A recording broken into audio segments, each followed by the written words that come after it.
ॐ ज्ञानतिमिरान्धस्य ज्ञानञ्जनशलाकया चक्षुरुन्मीलितं येन तस्मै श्रीगुरवे नमः। नमः विष्णुपादाय कृष्णप्रेष्ठाय भूतले श्रीमते भक्तिवेदान्तस्वामिन्निति नामिने। नमस्ते सारस्वती देवे गौरवाणी प्रचारिणे निर्विशेष शून्यवादी पाश्चात्यदेशकारिणे। नमो महावदन्याय कृष्ण प्रदायते कृष्णाय कृष्ण चैतन्य नामने गौरतिसे नमः। जय श्री कृष्ण चैतन्य प्रभु नित्यानंद श्री अद्वैत गदाधर शिवासादि गौर भक्तवृंद। हरे कृष्णा कृष्णा कृष्णा हरे हरे हरे राम हरे हरे कृष्ण। तो आप सभी भक्तों का हार्दिक स्वागत है आज के श्री चैतन्य चरितमृत की चर्चा में। तो आज हम लोग चर्चा करेंगे श्री चैतन्य चरितमृत आदि लीला थर्ड चैप्टर, जिसका नाम है श्री चैतन्य महाप्रभु के प्राकट्य का बाह्य कारण। और इसका श्लोक संख्या 34 में हमने कल परसों चर्चा किया था। इसमें कविराज गोस्वामी श्री चैतन्य महाप्रभु के सेकेंड हाफ ऑफ लाइफ, यानी जो द्वितीय भाग है उनके जीवन का, आफ्टर टेकिंग संन्यास लेने के पश्चात उसका वर्णन कर रहे हैं। शेष लीलाय थरे नाम श्री कृष्ण चैतन्य श्री कृष्ण जानाय सब विश्व कैला धन्य। ये अपने शेष लीला में 24 वर्ष तक श्री चैतन्य महाप्रभु गृहस्थ आश्रम में रहे और नवद्वीप धाम में ही केवल हरिनाम संकीर्तन प्रदान किए नवद्वीप वासियों को। लेकिन महाप्रभु, कल हमने विस्तार से चर्चा किया था कि श्री चैतन्य महाप्रभु क्यों संन्यास लिए। तो संन्यास लेने का मुख्य प्रयोजन क्या था? भगवान के लिए। वो भगवान के लिए भी तपस्या है संन्यास लेना। हमारे लिए तपस्या होता है कि हम घर संसार से आसक्ति नहीं छोड़ पाते हैं। ऐसा ये संन्यास जो है बहुत कठिन है, अत्यंत बहुत ही डिफिकल्ट है, इसलिए कलयुग में वर्जित है संन्यास लेना। विशेष रूप से अगर कोई गृहस्थ बनता है तो उनके लिए ऑलमोस्ट इम्पॉसिबल है। इसलिए हार्डली आप बहुत कम पाएंगे गृहस्थ के बाद संन्यास लेना। प्रभुपाद जी वर्णन करते हैं इसके बारे में कि एक बार जो लगाव, अफेक्शन, आसक्ति आ जाता है परिवार वालों के साथ, उसको हटा पाना बहुत ही मुश्किल होता है। क्योंकि संन्यास के बाद व्यक्ति अपने जीवन में कभी फिर पत्नी का दर्शन नहीं कर सकता है। बच्चों से मिल सकता है लेकिन ज्यादा नहीं मिल सकता है, रेस्ट्रिक्शन होता है, घर कभी वापस नहीं आ सकता है। तो महाप्रभु भी संन्यास लेने के बाद कभी भी लौट के मायापुर धाम नहीं आए। नवद्वीप आए, दूसरे द्वीप में आए और वहां से फिर निकल गए, लेकिन कभी मायापुर धाम वापस नहीं आए। तो इसलिए बहुत कठिन कार्य है इस संसार के बद्ध जीवों के लिए। लेकिन भगवान के लिए उससे भी ज्यादा कठिन है संन्यास लेना। पता है क्यों? क्योंकि भगवान को अपने इतने जो मोस्ट अफेक्शनेट, इतने सबसे ज्यादा प्रेम करने वाले भक्त को छोड़ना है। तो कल हमने इसके ऊपर चर्चा किया था, एक कथा लिया था कि कैसे शिवाज ठाकुर का इकलौता बेटा, उसका मृत्यु हो गया, लेकिन फिर भी उन्होंने श्री चैतन्य महाप्रभु के संकीर्तन में विघ्न ना आए, इसलिए उन्होंने साफ साफ वार्निंग दे दिया मालती माता को, उनकी पत्नी है, कि बिल्कुल रोना नहीं। अगर रोए, एक भी आवाज गया और चैतन्य महाप्रभु के संकीर्तन में विघ्न आया तो मैं गंगा में जाके कूदी लगा दूंगा। तो बेचारी डर गई। सोचे उनका क्या अवस्था हुआ होगा। एक तरफ तो पुत्र का मृत्यु हो गया है और दूसरी तरफ ये पति देव भी धमकी दे रहे हैं कि चले जाएंगे। किसी तरह सहन करके घंटों तक चुपचाप रहे। फिर महाप्रभु को पता चला कि फाइनली, तो सब लोग फिर शोक कर रहे हैं, रो रहे हैं, और चैतन्य महाप्रभु भी जोर जोर से रोने लग गए। तो महाप्रभु किस लिए रो रो रहे थे? तो बच्चे के लिए नहीं, कि बच्चा तो उनका ही भक्त है, तो महाप्रभु जानते हैं वो धाम को प्राप्त किया है। महाप्रभु रो रहे थे ये सोच के कि ऐसे भक्त, श्रीवास ठाकुर जैसे भक्त को मैं कैसे छोड़ पाऊंगा। क्योंकि महाप्रभु प्लानिंग कर रहे थे कि मैं कुछ समय में संन्यास लेके नवद्वीप धाम को छोड़ के जाऊंगा, फिर वापस नहीं आऊंगा। तो महाप्रभु इसलिए ये सोच सोच के रो रहे हैं। हाँ। और सची माता जैसी सबसे ज्यादा वात्सल्य प्रेम की जो चरम सीमा है, अल्टीमेट लिमिट ऑफ वात्सल्य प्रेम, जो माँ का, किसी माँ का अपने बच्चे के प्रति प्रेम हो सकता है, तो वो सबसे ज्यादा किसके पास है? यशोदा माता के पास है। बाकी जितनी भी माएँ हैं उनका अंश मात्र है। तो सची माता इतना प्रेम करती थी श्री चैतन्य महाप्रभु को, और नवदीप के इतने सारे भक्त थे, तो उनके प्रेम को छोड़ करके जाना। तो चैतन्य महाप्रभु ने ये कार्य किया, फिर भी संन्यास लिया। क्यों बताइए, किसके लिए लिया? हाँ, हमारे लिए लिया। यानी हम जैसे बद्ध जीव, दुरात्मा, दुराचार, भ्रष्टाचार, सही बोल रहा हूँ गलत बोल रहा हूँ? हम नहीं बोलना चाहिए। मैं, मेरे जैसा दुरात्मा, बद्ध, भ्रष्टाचार और क्या क्या बोले। क्यों? हम लोग भगवान, जिन भगवान को हम छोड़ के इस भौतिक संसार में अपने में मस्त हैं और दुख झेल रहे हैं, और हमारे पीछे भगवान पागल है। हम माया के पीछे पागल है, भगवान हमारे पीछे पागल है, माया भगवान के पीछे पागल है, साइकिल से चल रहा है। तो हमारे, हम जैसे लोगों के लिए भगवान जो है संन्यास ले रहे हैं और अपने भक्तों को छोड़ के जा रहे हैं। यानी कहने का मतलब है कि भगवान अपने धाम गोलोक वृंदावन धाम में पूर्ण आनंद में है, अपने भक्तों के साथ आदान प्रदान लीला करके पूर्ण आनंद में, उनके भक्त भी आनंद में है। वहां पे कोई कष्ट नहीं है, कोई एग्जाइटी, कोई स्ट्रेस नहीं है, कोई दुख नहीं है। लेकिन फिर भी भगवान के हृदय में एक कोने में दुख रहता है हमेशा। वो दुख क्या है? कि हम लोग सुन क्यों नहीं रहे हैं? हम कब तक भगवान से विमुख रहेंगे, कब तक भगवान से अलग रहेंगे? भगवान इसके कारण दुखी रहते हैं। और यही कारण है कि भगवान आते हैं बार बार इस भौतिक जगत में, और यही कारण है भगवान के भक्त लोग भी आते हैं। भगवान का दुख भक्तों को देखा नहीं जाता है, इसलिए भक्तों को भी प्रचार करने के लिए आते हैं। रूपा जी, ये थोड़ा कॉन्फिडेंशियल कन्वर्सेशन है लेकिन बता देते हैं। प्रभुपाद जी बता रहे थे कि I did not want to come to this material world, मैं इस भौतिक जगत में आना नहीं चाह रहा था। लेकिन कृष्ण बोले नहीं, आप जाओ।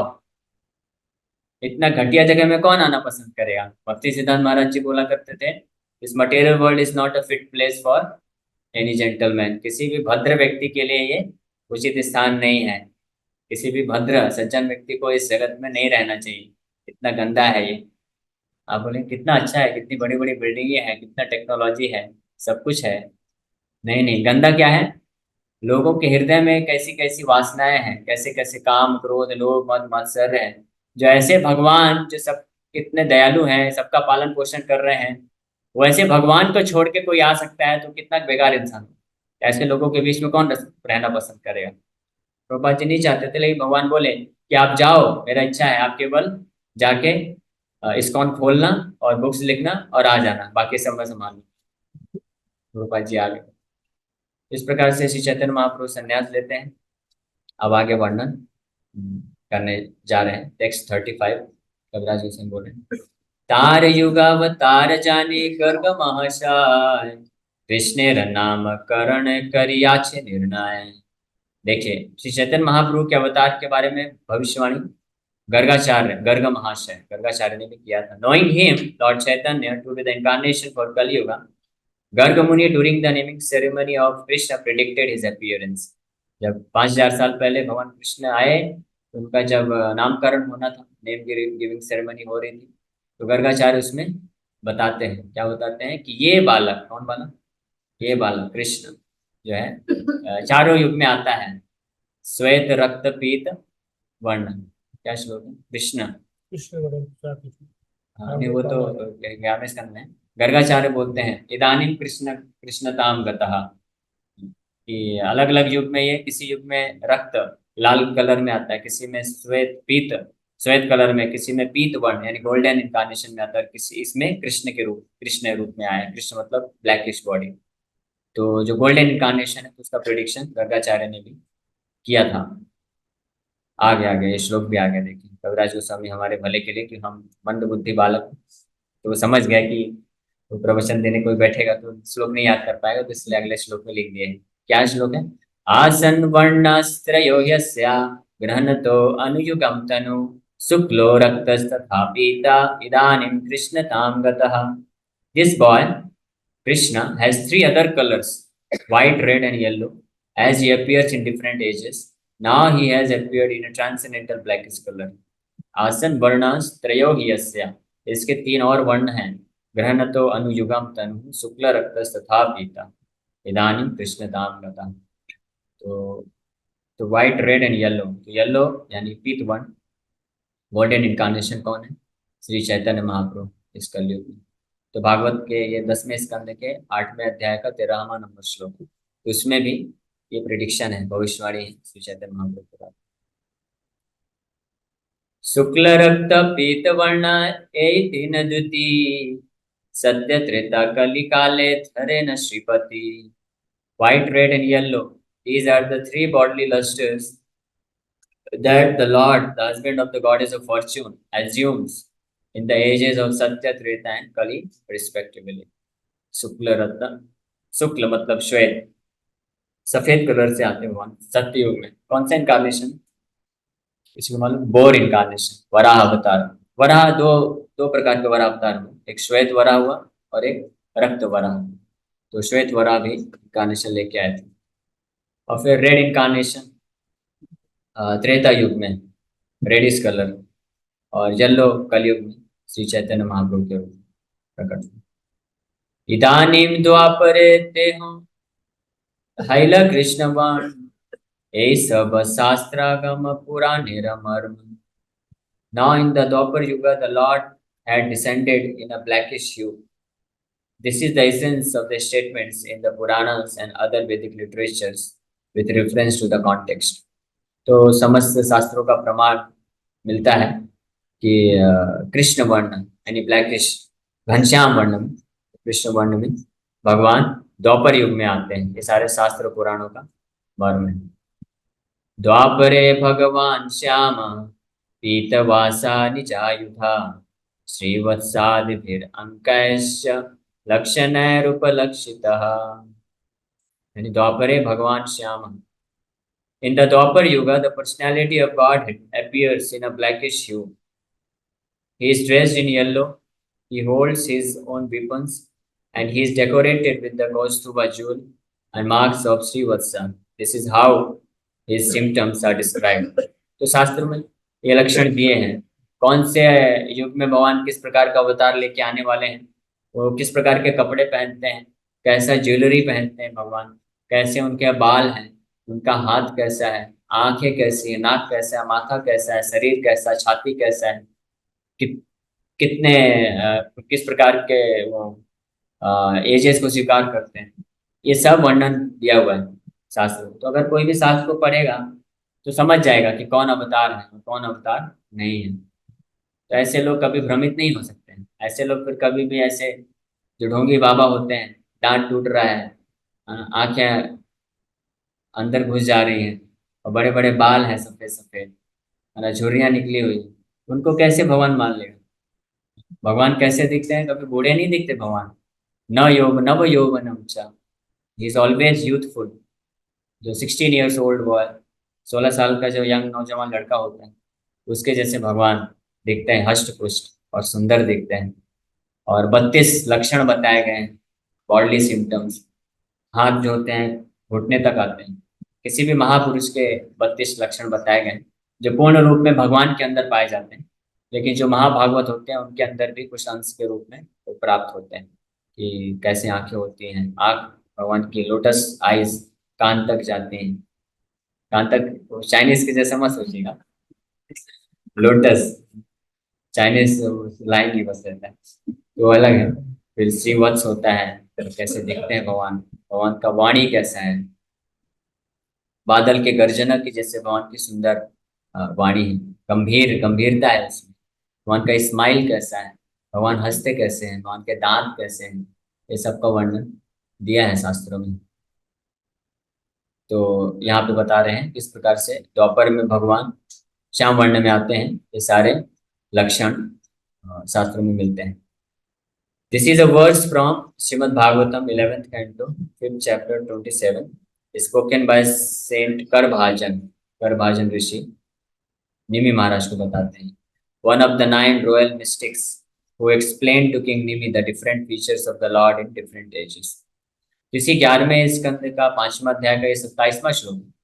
और इसी फिर आगे 32 नंबर श्लोक, 5 श्लोक के बाद वो वर्णन करते हैं कि कलयुग में भगवान के क्या लक्षण होते हैं, कैसे दिखते हैं, उनका कार्यकलाप क्या होता है, ये सब वर्णन किया गया है।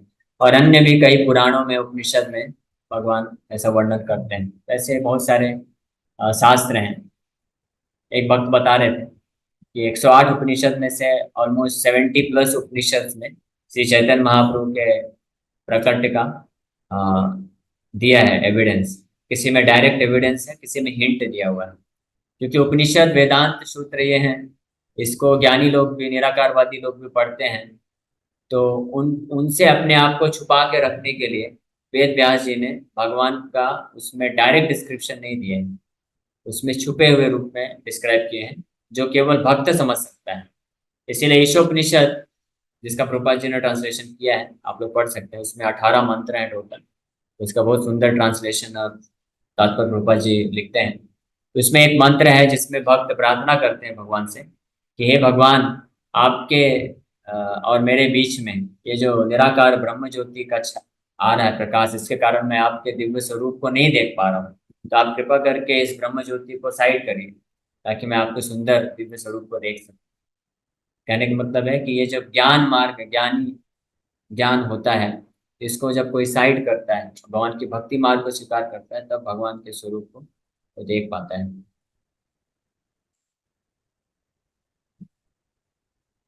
कलि युगे युग धर्म नामेर प्रचार, तथी लागे पीतवर्ण चैतन्य अवतार। The religious practice for the age of Kali is to broadcast the glories of the holy name.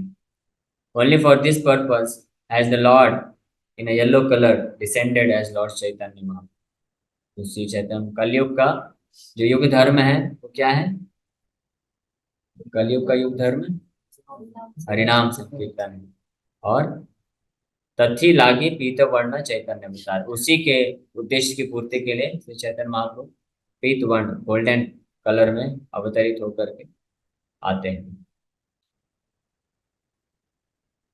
तात्पर्य है थोड़ा टेक्निकल है, आप लोग प्रयास करें तो सुन सकते हैं। थोड़ा नींद आ सकता है तो आप लोग सुनेंगे ना सब? ठीक है, मैं तात्पर्य पढ़ता हूँ। रूपाल जी बहुत मेहनत किए हैं तात्पर्य को लिखने के लिए। रूपाल जी का उम्र लगभग 75-76 ईयर था जब भागवतम का टीका को छोड़कर और चैतन्य चरितमृत पे टीका स्टार्ट की।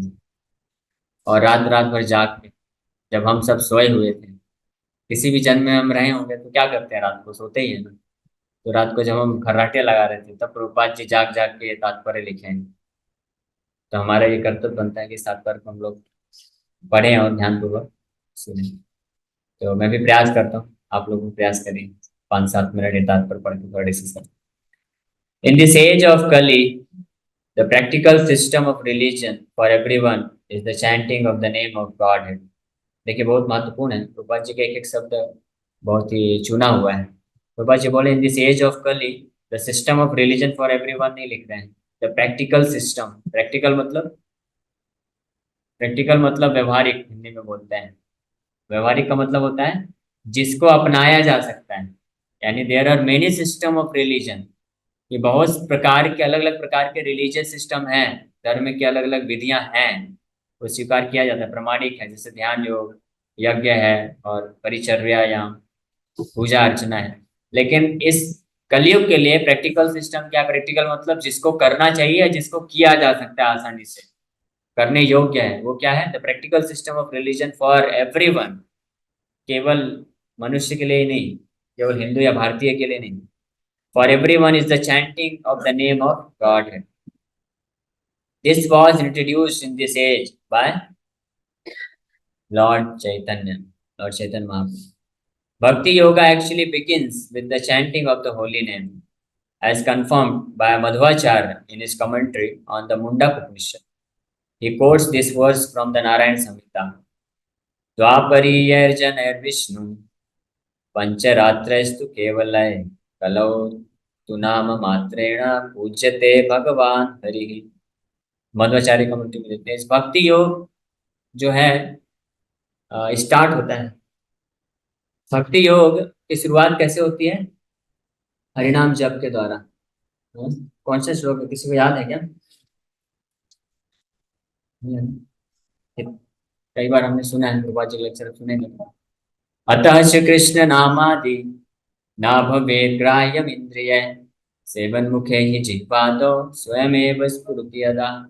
अतः, अतः शब्द सूचित करता है, इसके पहले भक्ति रसामृत सिंधु का श्लोक है। रूप गोस्वामी वर्णन करते हैं कि भगवान को और किसी माध्यम से नहीं समझा जा सकता, प्राप्त नहीं किया जा सकता है। इसलिए अतः, इसीलिए न भवेत् ग्राह्यम् इंद्रिय, कि भगवान को कोई भी व्यक्ति नहीं समझ सकता अपनी इंद्रियों के माध्यम से, मन से, बुद्धि से नहीं समझ सकता है। तो कैसे समझ सकता है कोई? सेवन मुखे ही जिह्वादो, सेवा उन्मुख होकर के, सेवा करके। और सेवा किस प्रकार से होती है? जिह्वादो, जीव के द्वारा सेवा की प्रारंभ शुरुआत होती है। यानी अगर कोई भक्ति योग करना चाहता है, जैसे अष्टांग योग है, ध्यान योग अगर कोई करना चाहता है, तो सबसे पहले उसको क्या सीखना पड़ेगा कि कैसे पद्मासन में बैठना है। अभी देखो आधे घंटे भी मैं नहीं बैठा, नस अकड़ गई, है ना। तो हम पहले ही स्टेप में फेल हो गए, ध्यान योग के पहले स्टेप में ही हम फेल हो गए, फिर बाकी और स्टेप बताएंगे। तो अर्जुन ने आधा स्टेप ही सुना था, अर्जुन बोले वेट वेट, किसको, कृष्ण को बोले एक मिनट एक मिनट, चंचलम ही मना कृष्ण प्रमाति बलवंतृणम तस्याहम निग्रहम मन्ये वायुरिव दुष्कर। भगवान एक मिनट एक मिनट, आगे मत बढ़िए, आपका जो लेक्चर है व्यर्थ हो जाएगा, क्योंकि मैं पहले ही आपको बता देता हूँ विनम्रता के साथ कि ये जो प्रोसेस है मेरे बस का नहीं है, हमसे नहीं होगा, मन बहुत चंचल है। तो आप कुछ प्रैक्टिकल बताइए मैं जो कर सकता। अर्जुन बोल रहा है मेरा मन बहुत चंचल है, तो फिर हम क्या है। अर्जुन जब जो कि फेमस है किसके लिए, फोकस करने के लिए, फोकस कर, वो सुना है ना, तेरी मछली की आंख, पक्षी की आंख में तीर लगाया था, भीम को कुछ कुछ दिखा था, युधिष्ठिर महाराज को भी पक्षी दिखा था, उसको आंख दिखा था। इससे रिलेटेड एक बहुत इंटरेस्टिंग आपको फैक्ट बताता हूँ, शायद आप में से किसी को पता होगा या नहीं भी पता होगा, कि अर्जुन ने जो द्रौपदी के स्वयंवर के लिए किया था ना, मछली को भेदा था, तो उसमें वो मछली मूविंग नहीं था, उसमें डायरेक्ट मछली को मारना। लेकिन इससे भी कठिन एक स्वयंवर हुआ था, भगवान कृष्ण का जब विवाह होना था लक्ष्मणा के साथ, तो उस विवाह में अर्जुन भी गए थे, और अर्जुन वो नहीं कर पाए थे, फेल हो गया थे। भगवान कृष्ण ने जब तीर धनुष उठाया, फटाक से आंख में लगा दिया, क्योंकि उसमें कैसा था कि तेल में मछली की परछाई को देखते हुए मछली मूव कर रहा है, और वो कहीं और था, सीधा भी नहीं था, कहीं और से रिफ्लेक्शन आ रहा था, तिरछा, और वहां पे तीर लगाते हुए करना था, तो अर्जुन उसमें असफल रहे थे, भगवान कृष्ण उसमें जीते थे, और फिर लक्ष्मण से विवाह हुआ था। ये आप कृष्ण बुक के 80 नंबर अध्याय में प्राप्त कर लेंगे इस डिस्क्रिप्शन को। तो अर्जुन इस प्रकार से मना करते हैं ध्यान योग, तो हम लोग फिर कैसे कर सकते हैं। तो इसलिए कलयुग में जो भक्ति योग की शुरुआत होती है हरिनाम जप के द्वारा, और ये हरिनाम जो है साधन भी है और साध्य भी है। ऐसा नहीं कि हरिनाम, बाकी जो प्रोसेस होते हैं उसमें साधना करता है कोई, कुछ साधन होता है, फिर साध्य प्राप्त करने के बाद साधन को छोड़ देता है, फिर वो आगे बढ़ जाता है। लेकिन भक्ति योग में जो हरिनाम है वो साधन भी है और साध्य है, यानी सफलता प्राप्त करने के बाद भी ये हरिनाम ही प्राप्त करता है। ठीक है, इस प्रकार से श्री चैतन्य महाप्रभु का प्राकट्य हरिनाम संकीर्तन के प्रचार के लिए।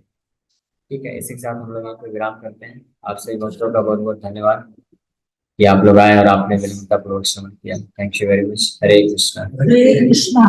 अरे आप लोग बैठिए, ऑनलाइन भक्तों को। यस, किसी बात का कोई प्रश्न है?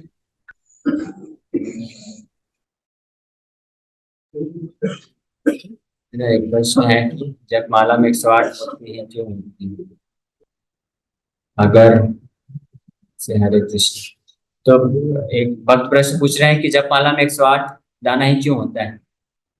तो ठीक है, आप 109 कर लीजिए, 110 कर लीजिए, कोई दिक्कत नहीं। 108 ठीक है, ऐसा कोई स्पेसिफिक रीजन नहीं है।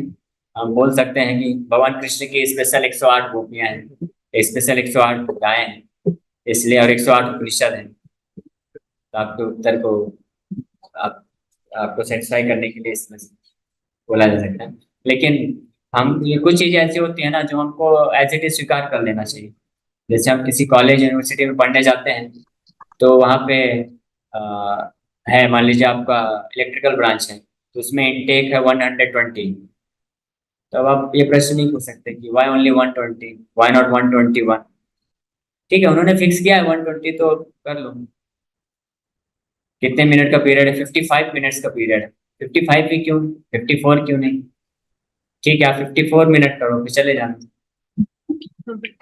मतलब कुछ तो रखना पड़ेगा ना, सिस्टम बनाना पड़ेगा ना। तो इसलिए आचार्यों ने जो दे दिया हमको स्वीकार कर लेना चाहिए। ये सबसे सरल उत्तर है। बाकी कहने के लिए बोल सकते हैं 108 उपनिषद है, 108 भगवान की फेवरेट काउज है, 108 गोपियां हैं सर्वश्रेष्ठ, इसलिए 108 उनको स्मरण करते हुए जप कर। Okay, Hare Krishna. Thank you very much, आप सब भक्तों का बहुत बहुत धन्यवाद।